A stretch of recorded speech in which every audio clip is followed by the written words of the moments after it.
Hello, Hillary Times viewers. Judy Shields here. Today, we're excited to welcome singer, songwriter, and Talladega Nights and Diary of a Wimpy Kid actor, Grayson Russell. Hey, Grayson. Hello, Miss Judy. How's it going? Good. I love that name. Who were you named after? Anybody in Uh, particular? Nobody. A name in the baby book. Hey, well, that's a good one. Does that name fit you? I guess. I hope so. It's the one I got. It's the only one I got. That's what I'm going with. Well, I'm sitting here reading little things about you, but I hear there's something happening on Valentine's Day. You gotta hit that new single, Go Cry Somewhere Else, coming out. Congratulations. Yeah, I appreciate it. I always, before we play it, I always describe it as this song's for anybody who's ever cheated on you and then cried about it. It's called Go Cry Somewhere Else. That's a good one. So, did you have a hand in writing it? Did you find Yeah. it? How, explain Yeah. it to us. Wrote it. So I started traveling doing gospel with my parents when I was 5, and then I've had Oh. bands my whole life. I've had this Southern rock band for the past 8 years, and I want to say in the past 10, I've opened for about 7 Grammy winners. So I've done music my whole life. And when I started on this record, I wanted to be sure that people understood that I'm here on the music side of things, not just because I've got a couple months free and want to try my hand at it. I'm here Got to it. be doing this for the rest of my life. And so it was important to me to write the entire record. So 12 of the 15 songs that are on there, two of them are covers, are all ones that I wrote. And then there's one co-write on there. So I wrote this one all by myself. So, as a songwriter, when did you discover you could write songs? Like, what age were you? COVID. It was only, I mean, Okay. relatively recently. And it was because I never cared to write. I never felt like there was anything that I had to say that would be any more entertaining than somebody hearing us play Freebird. Like Oh, wow. why would I, how in the world can I put something together that's going to be any more meaningful or fun than when we get up here and play, something else? But it wasn't until COVID that I was just kind of mad enough that a song came out about 15 minutes and it was like, oh, this isn't half bad.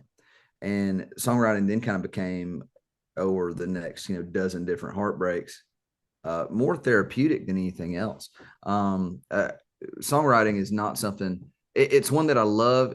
It's something that I love as much as I hate, because it usually takes a whole lot for me to have to write. It's like if you fill a cup up and you fill it too much, it'll run over. It's kind of my cup's got to start running over with just angst. I think for me to really write one that I mean and one that I know that I can communicate well.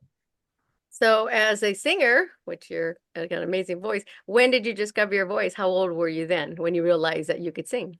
I started singing by myself when I was 3. Oh, Folks, I'd sing in church by myself when I was 3, and then I started traveling with them singing when I was 5. So I've done this my whole life. Talladega Nights uh, happened when I was like 7, and I had just started my first cover band. Then as a second grader, I had a Bee Gees cover band that I had put together as wow. a 7-year-old. So I've always had bands, always had music, and then film really landed in my lap. It wasn't something I was expecting to do. I had no intention of being an actor. My dad's a contractor, my mom's an accountant. I thought I would, maybe be an architect or something because I like to draw pictures.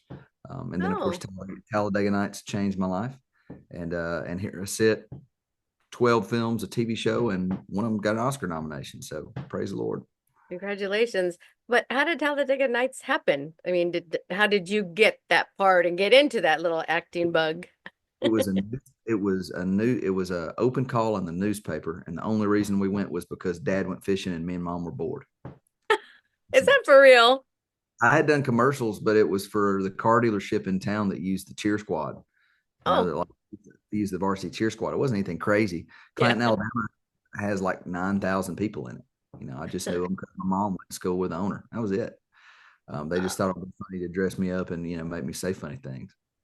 Now, when you did that and you had already been doing music, Did you feel at that point at your age that, what am I going to do? What do I want to do? Or did you want to pursue both of them? What was happening in your Oh, life at that time? I absolutely wanted to pursue both of them. But there wasn't, I mean, as a 7-year-old, there wasn't a real drive to pursue much anything. Yeah. I was a 7-year-old. I graduated high school with the kids I went to preschool with when I was 2 years old. Wow, how awesome. Oh, it was fantastic. I wouldn't trade it Gosh. for anything. Um, but once Talladega Nights landed in my lap the way it did, there was no denying that, okay, all right, this is bigger than me. This is absolutely from the good Lord. And this is what I'm doing now. This is going to be a piece of my life. I don't think we really, first of all, my folks didn't think it was a real movie when we went and auditioned, much less thought I would get it, much less thought I would keep doing it. When we finished the film, Michael Clark Duncan, the big guy from the Green Mile, um, Yeah. who played the pit crew chief in the film, he set me up with his manager at the premiere, and that's how I was able to stay in it. And then, of course, after that came, all the Diary of a Wimpy Kid movies, and then Greyhound, which was a World War II film with Tom Hanks, who got nominated for an Oscar for. So Go Cry Somewhere Else. Is that something that you've been able to go out and promote? Are you promoting it Yeah, now? we're promoting it now. It's the fun part of it is it's the solo is the national anthem, which is when you're in Nashville and you're playing in a you're playing on Broadway or we're playing to we'll have a show later on this year. We'll have two of them that'll run about 40,000 people. It's just wild to see the effect a song has. Something that you wrote, um, making people laugh, making them jump, making them holler. I've got a song about the thing that I think really kind of stuck in me that okay, this is something that I have to pursue now with music. Is I wrote a song about my granddad passed away back in September, but Oh, about condolences. 3 years ago, I wrote a song. He was when he was a child, he was paralyzed. He couldn't walk in 1952. Oh, And they took him to a church service, and he took off running. It's the first time he had stood up on his own in like 6 months. Whole family converted, built the church I was raised in, and then I realized shortly after that my father had been abused as a child, and mm. he told me that, didn't tell anybody else that, and the kind of through line was regardless of what you've been through, what you had to do, the good Lord is the common denominator, and my folks turned out good. And that's the only reason I'm who I am and able to do the things that I do. So we take a pretty solid gospel turn for about two songs in the midst of playing Freebird and everything else. But when we're done and we're doing our meet and greets or we're loading up or whatever, there will be as big of a line of people to come meet my father, who I'll get up to come sing with me, Oh, bawling their eyes out, going, "How in the world did you know, save your marriage? How did you do X, Y, and Z?" And just to watch something wholeheartedly move an individual out of something that all I did was write it down. I yeah. didn't live. That was something that I had grown up in and around my entire life and have been influenced by. But to have something come out like that, and watch, grown men cry and grown women cry, um, and see a little bit of hope come out of it. That's why I'm doing this. That's the one that's like, okay, cool. Now I have to do this the rest of my life, because this is doing some good here. It's not just, screaming, and hollering, laughing, and drinking, and go cry somewhere else, And so Yeah. we'll go into that right after we're done doing this other stuff and flick right on back to it, because that's what I want to do. But once that song, that one isn't out yet, it'll come out for Father's Day. But we've played that everywhere we've played for about 2-3 years now, and Oh, that's how we started really doing it. We would take, our, the stuff that we wrote and just start working it into, our live sets that's solely covers and just watching, what we need to work on. Because the band that I put together out of college 8 years ago. They're the band you hear on the record. Um, really? they're all, some of my best friends. So name them for us. I always like to hear about the band members. Yeah, so Nick Tomasello, he's from Pennsylvania. He started playing bass with me in Nice. 2017. And then somewhere around probably 2018, 2019, we switched him over to Rhythm Electric. And my buddy Caleb Hinton started playing bass. He's from Papua New Guinea. He's a classical romanticist. Oh.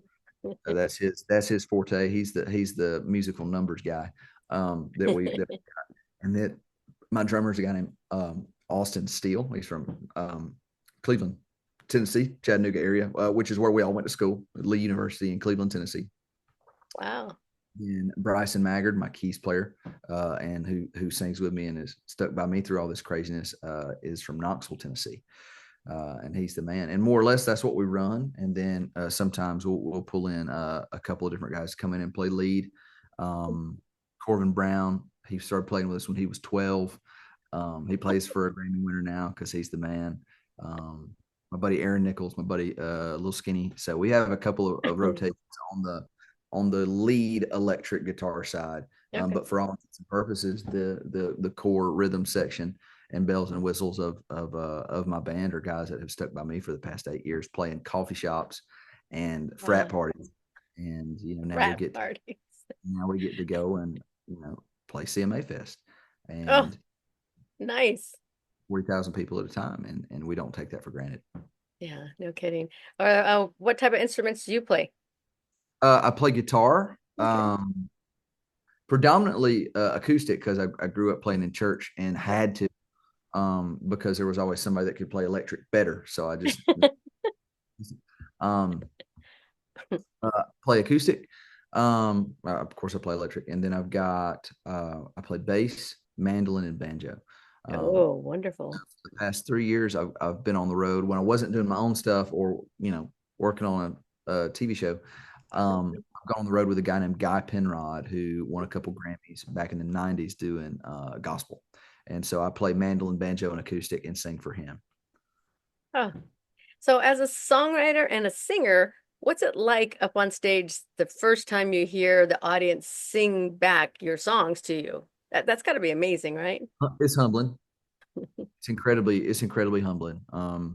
Because like I said, I love songwriting as much as I hate it because of what I kind of have to Yeah. go through to write something that's meaningful, write something that's Yeah. good.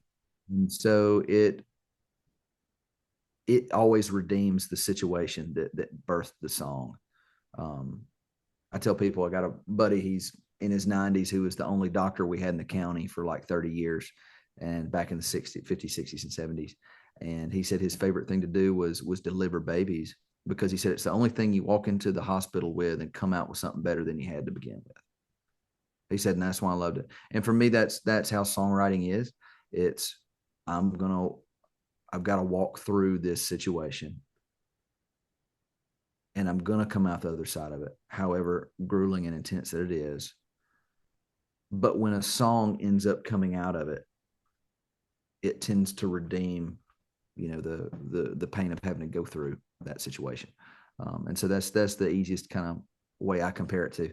Not that I'm just in tears the whole time writing stuff, but sometimes it's revisit stuff that it has been kind of dormant for a while. Yeah. That's the one thing I've always appreciated about songwriting. It's just, I think every song I've ever listened to, there's something in there that you can find that it might not be the meaning that you think it is, or maybe what the songwriter wrote, but then I get to interview you guys and it's like, oh, that's what you meant by that, because of the title or something. And then it just gives me a whole perspective. And I'm done with the interview. I go, listen to it again. Oh yeah, he's right. Of course, she's right, Just could a duet to benefit the wildfire victims in California. I Really? got a song with the lead from the Wimpy Kid movie, Zach Gordon, who's a fantastic artist as well. And it's a cover of Atlantic City, the Bruce Springsteen song Atlantic City. And funny, you said, everybody gets their own interpretation of the song. That song came around for me probably 4 or 5 years ago. I was about to break up with a girl that I was dating in college, and it was like, I knew I had Oh, to kind of figure out, it was weighing on me, and we were sitting somewhere eating, and that song came on. It was the version by the band, but everything dies, baby, that's a fact. Maybe everything that dies someday comes back. And I was like, oh crap, and like, oh, I got to break, like, okay, and shortly after that, uh, Zach from Wimpy Kid started doing music, and so I talked him into coming over to Tennessee, and I produced a couple things for him, and I wow. started making him learn the song because for us it was everything dies, baby, that's a fact. But 15 years later, from Wimpy Kid, here we are doing music in a capacity we never thought we'd be doing. And then 2 weeks ago, my guitar player, Nick, goes, "Is that song about reincarnation?" And I was like, "Dude, it can be really whatever you want it to be, but I'm pretty See? sure it's about gangs in New Jersey, you know?" And so that's four entirely different interpretations of something, Yeah. off of the song that, for the most part, is very like gangs of New Jersey. There's Yeah. going to be rumble on the promenade. Like they blew up the chicken man in Philly last night, and they blew up his house Oh, too. Like it's not really, abstract. yeah. It's amazing, the interpretations that Yeah. I've even taken, the different meanings for me. The reason why it'll probably be on this record is because the record's called Living and Women Volume One. Because anytime we get together to pray before a show, the prayer request has been, "Oh man, living in women, that'll cover it." It's like, okay, like, what's going on? How's your mama? She doing okay? Yeah, just living in women, dude. Just pray for that. That covers Oh my everything. gosh. That's kind of built the context for this record. And yeah, so long way around it. There's all kinds of ways you can interpret stuff. Yes, and that's what I love about music, right? And you songwriters. So, which one has been like harder for you to pursue? Is it like in a career, the music or acting? Does you know what I mean? Well, they're both two entirely different animals. Yeah, it has Um, to be. Acting is not so much up to me. Because if I read a book and you read a book, the same book, Okay. we're still going to have two different people in mind for the same part. Yours might be a foot Oh, taller than I'm thinking about. And that's not counting the politics of this actor's doing really well right now.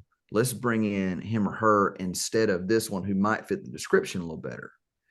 And okay, well, then you bring them in and realize that that leading male is 5'9", which means a leading lady typically might need to be a little shorter. yeah. And okay, well, then you've got to build a family around them, which means that most people aren't redheaded. So for me, as coming up as a child in the business, I didn't get a lot of roles predominantly because of my hair color, because it was difficult to match me Oh. family. Um, I've gotten stuff because I was too tall before, and it's like, y'all, I've never been too tall for anything. Haven't ever been tall enough. Um, Oh. I can always, be working on an accent or a new skill to make myself more marketable. And there's, obviously, um, people I can stay on and be networking with and contributing to. Yeah.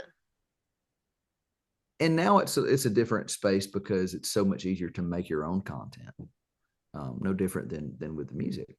But with music, for me, there's the easiest way I've said it, without, I guess the minus the crass, is that there's far more many butts to have my head up on the music side of things than there is on film.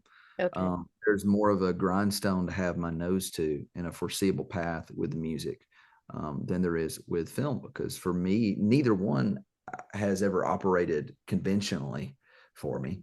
It's boom, it's landing in your lap and going, okay, cool. We've opened for 7 Grammy winners without having one song out on anything, and just here we are. And so it's never happened the way that, anybody says it should, which is frustrating sometimes, because you go, okay, well, I need to do bam, bam, bam, bam, bam. And, bam, bam, bam, bam, bam turns into one bam that consolidated the three of them over here because I was in Vegas for a conference and ran into somebody, that just Oh. happened and somebody else. And they're both two different animals.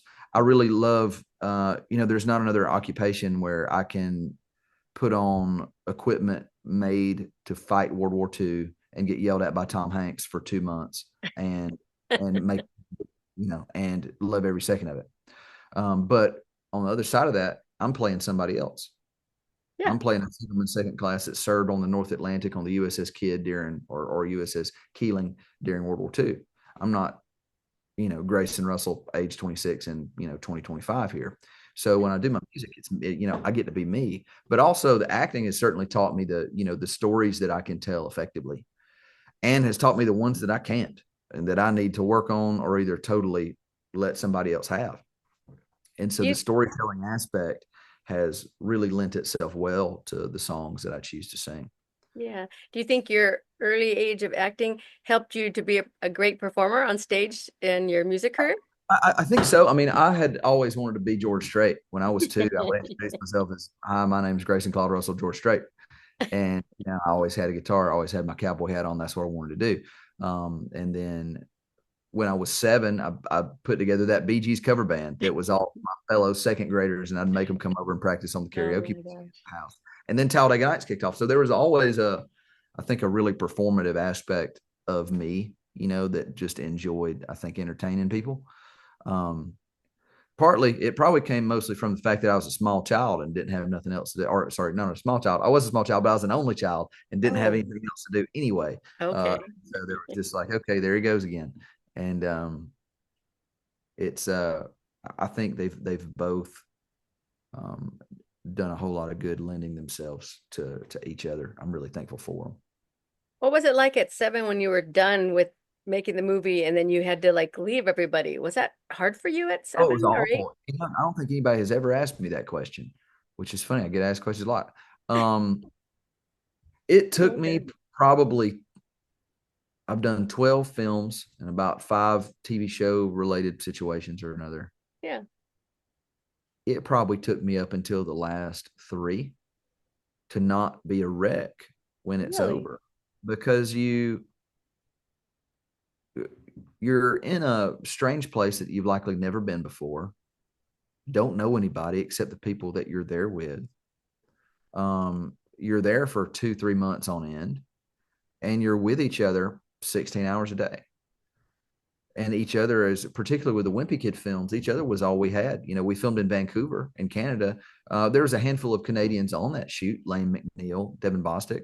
But the rest of us, the majority of us, had never worked out of the country before. Now, Oh, Vancouver is not a far cry from America at all. yeah. But it was just the fact that it was new territory for us, and it was us and one of our parents. And Oh, each other was all we had. And so when you work up under people, Wimpy Kid, particularly because we did it because it was a trilogy, when you're up under people for that long, it's incredibly difficult not to get attached to them, and they become an extension of you. And then you have to leave and run the risk of like, oh well, I'm just never going to see them again. Now, granted, now with social media and cell phones, it's a different animal. But as a um, 7-year-old, you know, I was pretty sure then that I'm never going to see these people again. oh, And I remember walking through the studio, Silverhammer Studios. I don't even know if it's still around in Charlotte, North Carolina. And I mean, bawling, like asking if, like, I didn't ask if I could cry because I wasn't an emotional child. yeah. But I remember, I think my mom being like, "It's okay, baby, you can cry. That's all right." And I just remember being just totally eat up because it's like, okay, and now we go back to second grade. And there, I think my saving grace was, though, going back to second grade with the kids that I graduated high school with, that, like I said, I went to preschool with, because small town Alabama, it wasn't a big deal. Like, I mean, it was to some extent, but it wasn't like, oh man, Grayson just did a movie. It was like, oh, welcome back. And Oh, it wow. really kept me grounded, because it wasn't near as big of a deal to the people that meant the most to me as it Oh, was got it. everybody else. They didn't treat me any different. And I think that really saved me some grief later on down the road. Well, thanks for sharing that. I just kind of wondered, what's it like to be on a movie set and then it's all over? And, what's next? It's tough. It's Um, always tough. Sometimes are tougher than others, yeah. but it can be tough. Did you have mentors in movie making and in your music career? I had mentors when I went to college. Dr. Jeff Salyer is probably one of the greatest, that I've been uh, around. He's a professor at Lee University. Dustin K. Wood, sound engineer, that I also met during my time in college. Yeah. Um, I met Billy Bob Thornton a couple of weeks ago, who's been one of my film heroes. Oh, love that man. He's fantastic. I just finished And watching Landman. yeah, Andy Irwin, he's a director, Hmm. came out of Alabama as well. He's here doing incredibly well with his company Kingdom Story in Franklin, Tennessee. has been a mentor and a friend, in this environment. Yeah. Music. Oh, Dave Vingus, he's a director as well. With music, there's been so many different influences, but also so much that I had to kind of make up as I went too. Um, there have been not a ton of mentors on this side of it. When I was leading worship, growing up in church, I did that for like 9 years straight. There's a Nice. mentors there. Jared Waldrop, David White, mostly pastors. And, for me, I was leading for the most part. Once I got to college, I was directing the youth music. So I was dealing with, 15-year-olds and, working them into a cohesive unit Nice. absolutely made me a better, musician and, director for my own band. But it's funny the influences that you have and how they, lend themselves. Yeah. Lauren Johnson, who's helped produce, my records thus far, has been incredibly um, helpful. He's probably the one I could say is the God's honest, truest mentor I've had on the music side, and a whole host of people I have to be thankful for too. Well, that sounds great. Yeah, of all your songs that you go out, what's your favorite song that you can't wait to get out on that stage and perform live for your fans? Which song is that? I can't wait to go cry somewhere else. That one is so much fun to get to. But I love them all for different Yeah. reasons. I mean, there's a lot of heart in each of them that's all very specific to the life that I've lived. Corn and Kerosene is just compares everything that I've done and sold and had to figure out to follow my dreams and to make my life happen. Just compares it to, okay, my great granddad, when he lost his wife, became a belligerent alcoholic, and then he started selling the liquor that he made, and that's how he provided for the family. Um, Beneath the Bow is, I grew up. I mean, I ran for all the sparkly fun stuff, that people perceive my professional life has been. I mean, I've worked factory jobs. I worked scaffolding jobs at 140 feet in the air over factories.